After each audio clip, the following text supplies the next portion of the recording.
accelerated that. 32 NATO countries committed to spending 5% of their GDP on defense, on actually investing in the NATO alliance. So I hope with all the ink spilled, all of your outlets find the time to properly recognize this historic change in continental security that other presidents tried to do, other presidents talked about. President Trump accomplished it. It's a huge deal. You see, we're here this morning because in hunting for scandals all the time, in trying to find wedges and spin stories, this press corps and the press corps miss historic moments. You miss historic moments like 5% at NATO, which when you hear, I was in the closed-door briefing. I wish there could have been cameras in there. When you heard the prime ministers and presidents of other countries, to a man and to a woman, looking at President Trump and saying, this never could have happened, never would have happened. It seemed impossible 5 years ago, 2 years ago, 8 years ago. But here we are because of your leadership. If you ask them the question, I bet they'd say the same thing. But searching for scandals, you miss historic moments, like recruiting at the Pentagon. Historic levels in the Army, the Air Force, and the Navy. Yeah, maybe there'll be a little mention here or there, but because it was under President Trump's leadership, because Americans are responding to him as commander-in-chief, the press corps doesn't want to write about it. Or bring us to the topic of the moment, the highly successful strikes in Iran. Let me read the bottom line here. President Trump directed the most complex and secretive military operation in history, and it was a resounding success, resulting in a ceasefire agreement and the end of the 12-day war. There's been a lot of discussion about what happened and what didn't happen. Step back for a second. Because of decisive military action, President Trump created the conditions to end the war, decimating, choose your word, obliterating, destroying Iran's nuclear capabilities. I want to read some of the assessments that have been provided, because whether it's fake news, CNN, MSNBC, or the New York Times, there's been fawning coverage of a preliminary assessment. I've had a chance to read it. Every outlet has breathlessly reported on a preliminary assessment from DIA. I'm looking at it right now.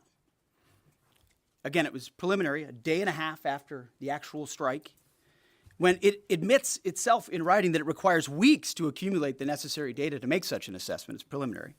It points out that it's not been coordinated with the intelligence community at all. There's low confidence in this particular report.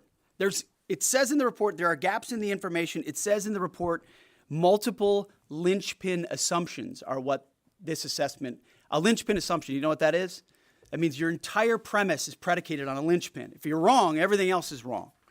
And yet, still, this report acknowledges it's likely severe damage. Again, this is preliminary, but leaked because someone had an agenda to try to muddy the waters and make it look like this historic strike wasn't successful. I'm going to get to the chairman in a moment because he's going to lay out the particulars for you based on his professional military experience. But here's what other folks are saying.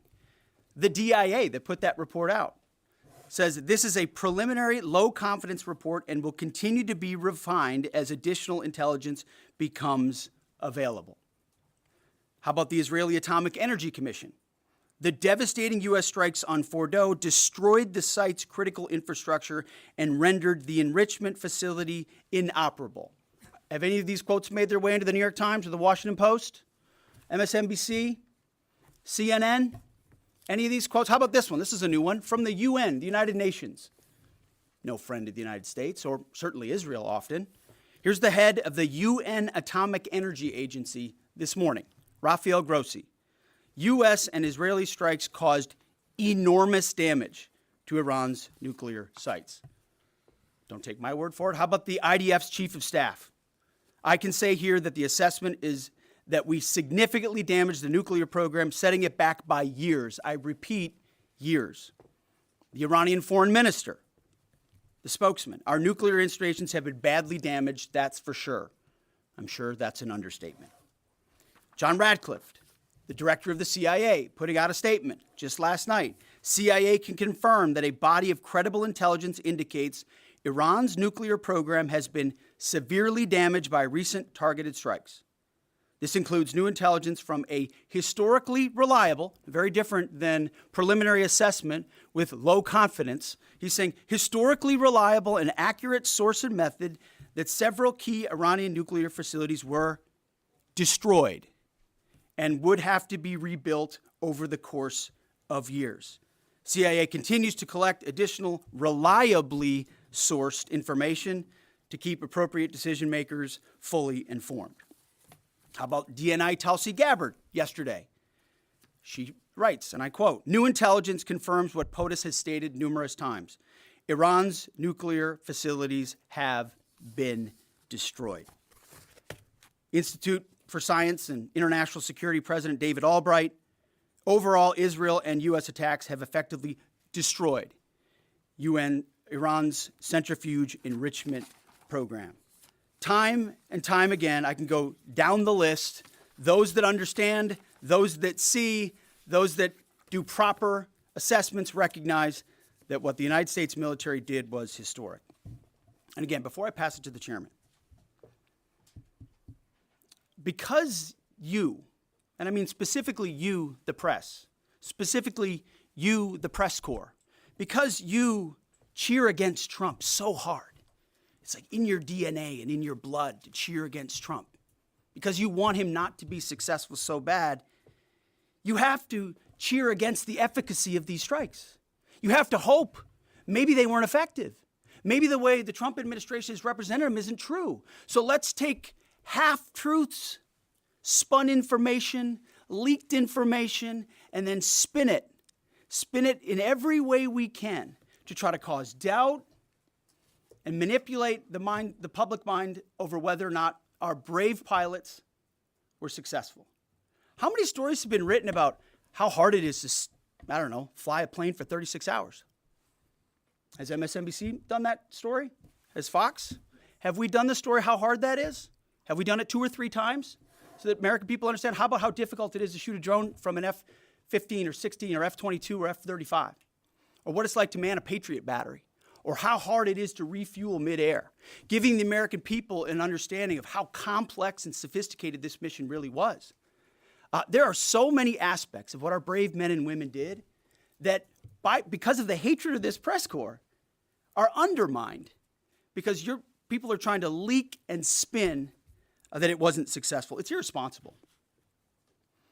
And folks in this room are privy to that information because of the proximity here in the Pentagon. It's an important responsibility. And time again, classified information is leaked or peddled for political purposes to try to make the president look bad. And what's really happening is you're undermining the success of incredible B-2 pilots and incredible F-35 pilots and incredible refuelers and incredible air defenders who accomplished their mission, set back a nuclear program in ways that other presidents would have dreamed. How about we celebrate that? How about we talk about how special America is, that only we have these capabilities? I think it's too much to ask, unfortunately, for the fake news. So we're used to that. But we also have an opportunity to stand at the podium and read the truth of what's really happening. And the reality is you want to call it destroyed, you want to call it defeated, you want to call it obliterated. Choose your word. This was an historically successful attack, and we should celebrate it as Americans. And it gives us a chance to have peace, chance to have a deal, and an opportunity to prevent a nuclear Iran, which is something President Trump talked about for 20 years, and no other presidents had the courage to actually do. So with that, I want to hand it over to the Chairman of the Joint Chiefs. They've done technical analysis on this, not just on the strike, but also on our Patriot defenders on Al Udeid. And Mr. Chairman, I'll hand it over to you. Good morning. Thank you, Mr. Secretary, and good morning, and all of you. Thank you for being here. As a follow-up to my comments on Sunday's press conference, I wanted to give you a few updates this morning on something I'm honored to do as a chairman, and that's a chance to get to talk about some of our service members and the incredible things that they do on behalf of our nation. And I apologize ahead of time for the length and the detail. Today, I'm going to brief you on a couple things. First, I'm going to talk about our air defenders at Al Udeid in Qatar and their actions on Monday. Then I'm going to walk you through a little bit about the academics that went into the attack against Fordow, the massive ordnance penetrator weapon, and we're going to show a video that highlights the effects that weapon has. Of course, nobody was down inside the target, so we don't have video from the target. First, on Monday. As the President has stated, on Monday morning we began to receive indications and warnings that Iran intended to attack U.S. bases in the region. That morning, building on the work that CENTCOM Commander Eric Kurilla had done, and on the orders of the President, at Al Udeid Air Base in Qatar and around the region, we assumed a minimum force posture. Most folks had moved off the base to extend the security perimeter out away from what we assessed might be a target zone, except for a very few Army soldiers at Al Udeid.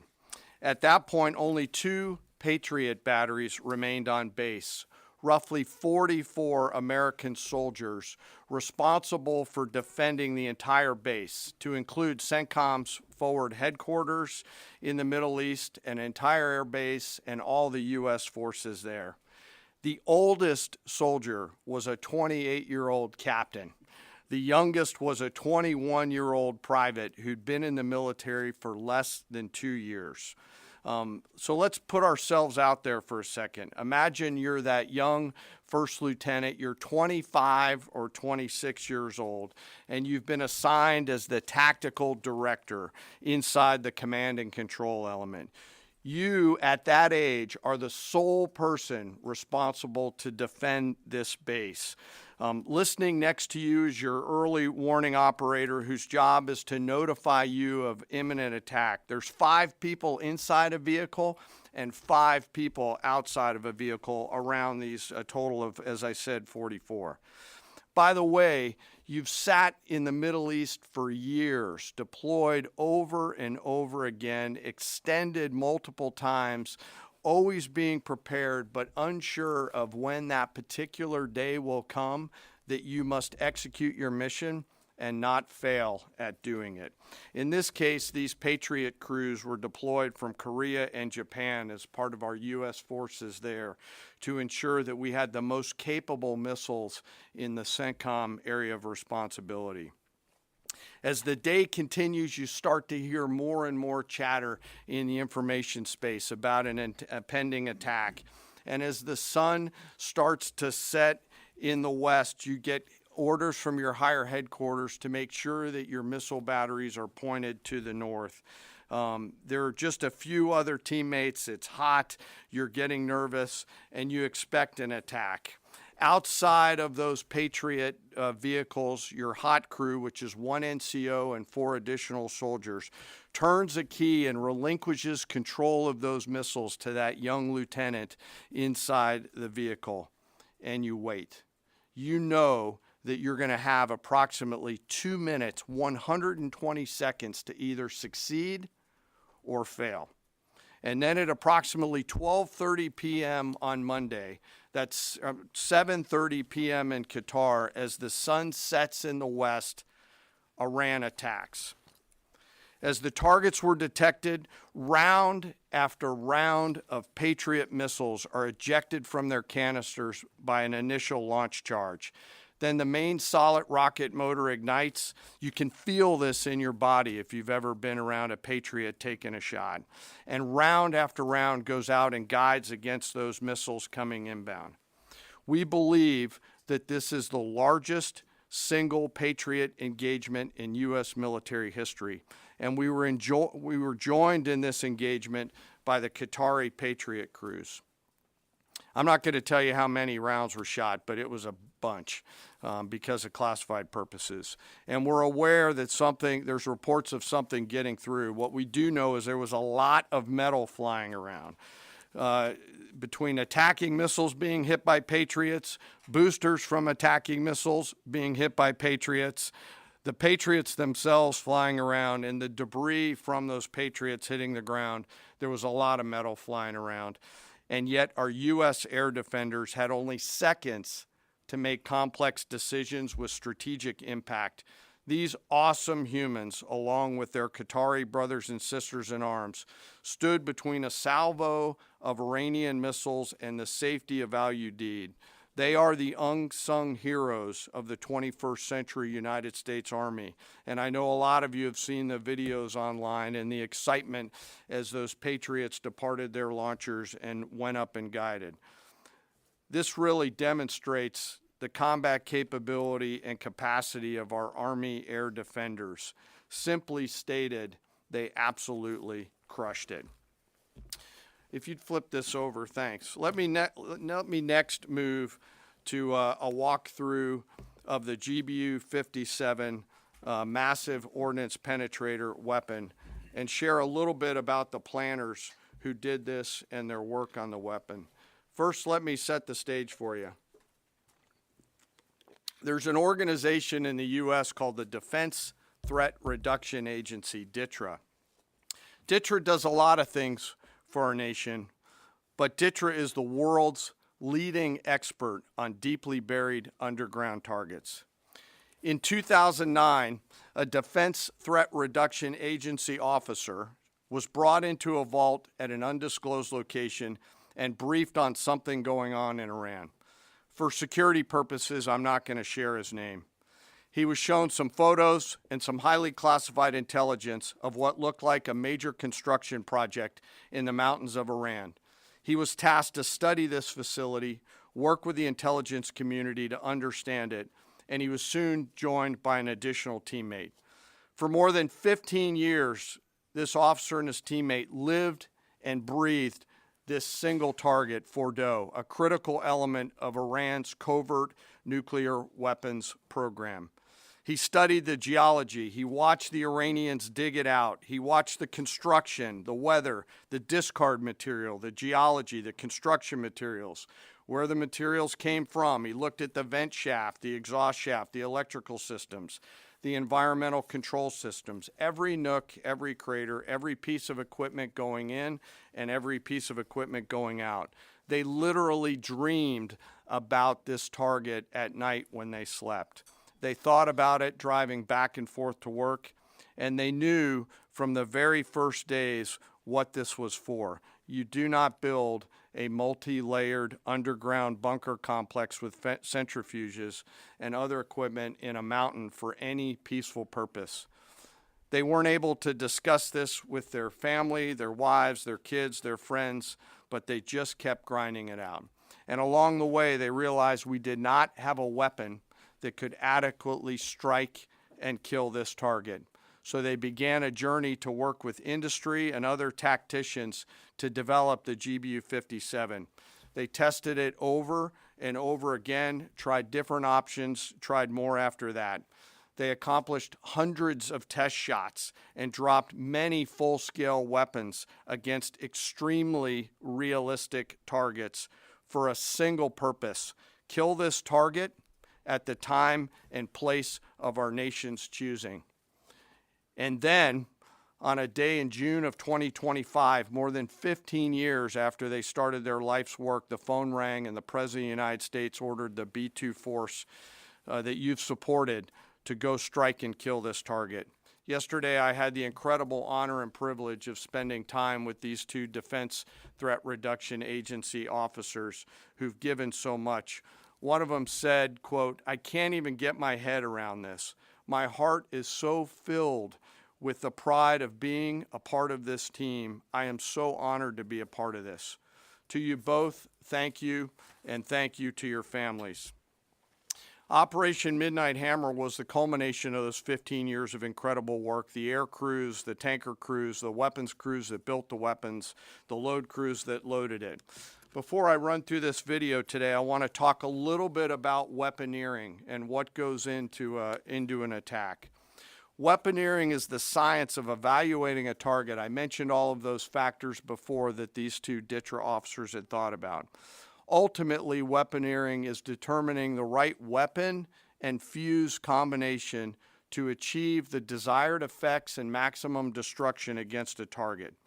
In the case of Fordow, the DTRA team understood with a high degree of confidence the elements of the target required to kill its functions, and the weapons were designed, planned, and delivered to ensure that they achieve the effects in the mission space. By the way, In the beginning of its development, we had so many PhDs working on the MOP program, doing modeling and simulation, that we were quietly and in a secret way the biggest users of supercomputer hours within the United States of America. So let me talk about the graphic a little bit. And the GBU 57, which all of you I know is a 30,000 pound weapon dropped only by the B-2. It's comprised of steel, explosive, and a fuse, programmed bespokely, each weapon to achieve a particular effect inside the target. Each weapon had a unique desired impact angle, arrival, final heading, and a fuse setting. The fuse is effectively what tells the bomb when to function. A longer delay in a fuse, the deeper the weapon will penetrate and drive into the target. So on Fordow, in June of 2008, you can see these 3 holes. Depicted here is the main exhaust shaft with 2 additional ventilation shafts on either side. The United States decided to strike these 2 ventilation shafts, seen here on the main graphic, as the primary point of entry into the mission space. In the days preceding the attack against Fordow, the Iranians attempted to cover the shafts with concrete to try to prevent an attack. I won't share the specific dimensions of the concrete cap, but you should know that we know what the dimensions of those concrete caps were. The planners had to account for this. They accounted for everything.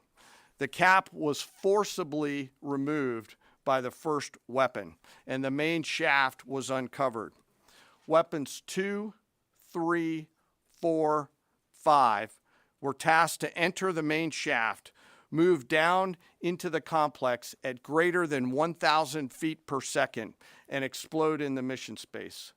Weapon number 6 was designed on each side, so there were 6 on each side. Weapons number 6 was designed as a flex weapon to allow us to cover if one of the preceding jets or one of the preceding weapons did not work. The video I'm about to show you is a culmination of over 15 years of development and testing. As I said, hundreds of test shots on various models. This is one weapon. So if you take a view of this as 5 additionals, you'll get a sense of what this looks like. Hopefully you can see it and there's not too much reflection. Tom runs our videos out there. We'll run it at full speed so you can see it and then go back through it. Go ahead, Tom.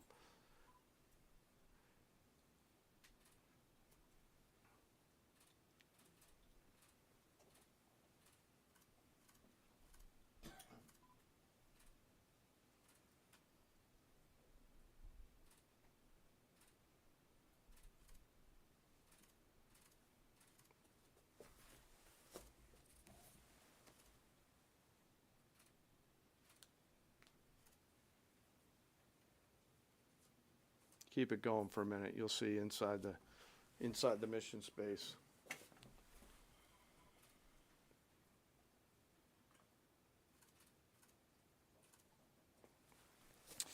Unlike a normal surface bomb, you won't see an impact crater because they're designed to deeply bury and then function. I know there's been a lot of questions about that. All 6 weapons at each vent at Fordow went exactly where they were intended to go. A bomb has 3 effects that causes damage: blast, fragmentation, and overpressure. In this case, the primary kill mechanism in the mission space was a mix of overpressure and blast ripping through the open tunnels and destroying critical hardware. The majority of the damage we assessed based on our extensive modeling was a blast layer combined with the impulse extending from the shock. Imagine what this looks like 6 times over. A point that I want to make here: the Joint Force does not do BDA. By design, we don't grade our own homework. The intelligence community does. But here's what we know following the attacks and the strikes on Fordow. First, that the weapons were built, tested, and loaded properly. 2, the weapons were released on speed and on parameters. 3, the weapons all guided to their intended targets and to their intended aim points. 4, the weapons functioned as designed, meaning they exploded. And we know this through other means, intelligence means that we have that were visibly, we were visibly able to see them. And we know that the trailing jets saw the first weapons function, and the pilots stated, quote, "This was the brightest explosion that I've ever seen. It literally looked like daylight." Let me now turn to the bomber crews themselves, give you a few details about them. The crews that attacked Fordow were from the active duty Air Force and the Missouri Air National Guard. The crews ranked from captain to colonel, and most were graduates of the Air Force Weapons School headquartered at Nellis Air Force Base in Nevada. I will state for the record that there is no beach volleyball or football at the Air Force Weapons School. There were male and female aviators on this mission, and a crew member told me when I talked to them on video the other day that this felt like the Super Bowl, the thousands of scientists, airmen, and maintainers all coming together. One last story about people. When the crews went to work on Friday, they kissed their loved ones goodbye, not knowing when or if they'd be home. Late on Saturday night, their families became aware of what was happening. And on Sunday, when those jets returned from Whiteman, their families were there. Flags flying and tears flowing. I have chills literally talking about this.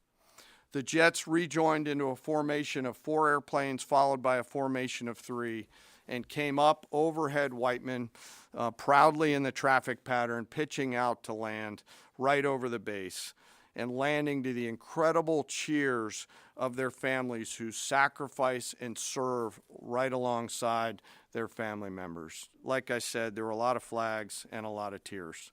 One commander told me this is a moment in the lives of our families that they will never forget. That, my friends, is what America's Joint Force does. We think, we develop, we train, we rehearse, we test, we evaluate every single day. And when the call comes to deliver, we do so. I could not be more proud standing up here today of our Joint Force. I'm filled with gratitude that I get to tell their story. And as we stand here right now, our forces remain on a high state of readiness in the region, prepared to defend themselves. And one last thing, our adversaries around the world should know that there are other DTRA team members out there studying targets for the same amount of time, and will continue to do so. Thank you very much. I apologize for the length. I look forward to your questions. Thank you, Mr. Chairman. I would just thank you, by the way, for that extensive work, the lay down. I mean, even, do you have that laser pointer? Okay. Yes, sir. Thank you, squaring me away as always. I mean, even in just the public reporting, if you see the post-strike shaft of the 3 holes, the vast majority, and fairly so, the vast majority of speculation has been, those are the 3 strike points. When in actuality, what you realize is these are the vents, these are the caps, the first munition took the cap off, and the other 5 went down the center hole, which if you're planning the target, you would want it to be the direct one going to the bottom. These are the types of things that go into the planning for a strike that the Pentagon would not expect the press corps, the American people, to initially understand. So laying this information out is helpful. But it's also why we ask for a beat, for a moment, for a day or 2, the opportunity to tell that story. Because as the chairman said, these men and women that did this mission, they just want to do their job. They're not expecting their story to be told. They're not expecting the glory. They are grateful for the flags and the hugs of family. That's why they do the job. But they also know they were a part of something historic. We know how historic it was. The chairman does. I know. Our staffs know. And so that's why we are, and the President of the United States knows. And that's why it's almost personal when we see the way in which leaks are used to try to disparage the outcome or muddy the waters about the impact of what happened without being responsible with information and allowing the professionals to assess and provide that information just like the chairman did. So thank you, Mr. Chairman, for that information.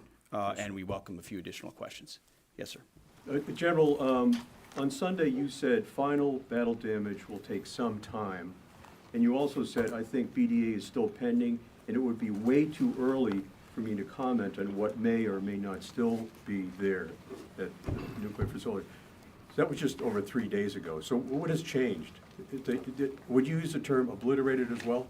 Sure, like I said, we don't do BDA. I'll refer that to the intelligence community, and When you're talking with them, I mean, what changed in the past 3 days that make you so, sir, I think I Sir? I think I explained what changed.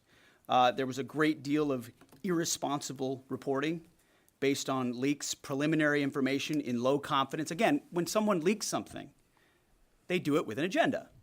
And when you leak a portion of an intelligence assessment, but just a little portion that makes it seem like maybe the strike wasn't effective, then you start a news cycle, whether it's the Washington Post or Fox News or CNN or MSNBC, you start a news cycle that starts to call into question the ethics. No, that's why.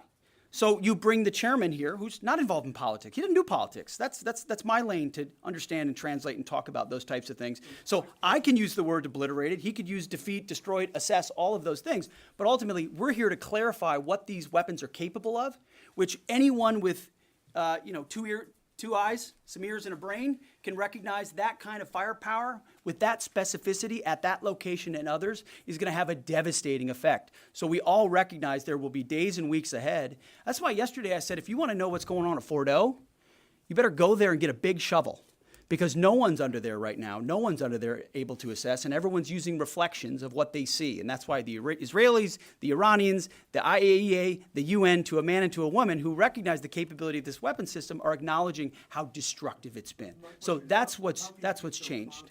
Just 3 or 4 days later. What See, changed? this is a point. This is how difficult it is to actually manage. You just watched a video of what this weapon is capable of. That's where we find our confidence, is in the skill of men and women and the capability of the systems they employed, and the recognition so far in the reflections that it was a highly successful mission. Sir, I think you could, I'd say go out, the IC should be able to help you answer that question. They look at a variety, as the Secretary has alluded to, we look at a variety of things. I don't do that, they do. All different sources of intel, which I'd refer you to them to get clarity on the end state. So again, I go back to the IC, whether it's Director Radcliffe or ODNI Gabbard. I read the statements at the beginning. They're the ones aggregating the intelligence, and they're saying nuclear facilities were destroyed and would have to be rebuilt over a number of years. Facilities were destroyed. What do we got right here? Sir, you cited a body of credible intelligence to suggest the damage at Fordow and other places. What is that referring to, and when can we see it? I was reading from the CIA director's statement, which came out last night. CIA, again, they do the BDA, they do the assessment.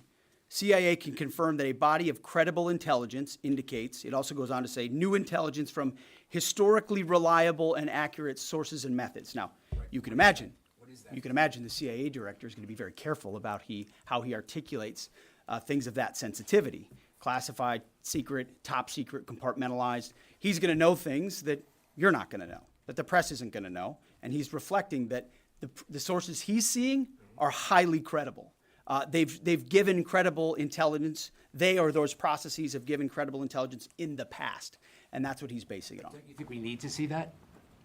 Do you have a top secret clearance, sir? Eventually, Okay. the American public wants Yes, to see sir. it. Yes. Yeah, you. I wanted to ask briefly just No, if, not you. Checkered shirt. Oh, so Mike Glenn with the Washington Times. Yes, sir. Thanks, sir. Anybody who's ever read a Battalion S2 report after a fight knows that it's usually, the initial report is usually wrong, sometimes grossly so. Has what happened in this incident caused you all to sort of rethink the process or the dissemination, or do you think it's just a matter, if the process itself doesn't require any more adjustment? Well, I can tell you what the chairman told me in the Situation Room and reminded us all, which is alongside what you just said, sir, is that the first reports are almost always wrong. They're almost always incomplete, right? Anything, whether it's a squad level operation or a strategic level operation, the initial reflections you get are coming at you at a high rate of speed from a lot of different sources. So your job is to step back and assess them. And that's why we're urging caution about premising entire stories on biased leaks to biased publications trying to make something look bad. How about we take a beat, recognize first the success of our warriors, hold them up, tell their stories, celebrate that, wave an American flag, be proud of what we accomplished. And in the meantime, I can assure you, the chairman and his staff, the intelligence community, our staff and others are doing all the assessments necessary to make sure that mission was indeed successful. Yes, right there. Sir, thank you, Mr. Secretary.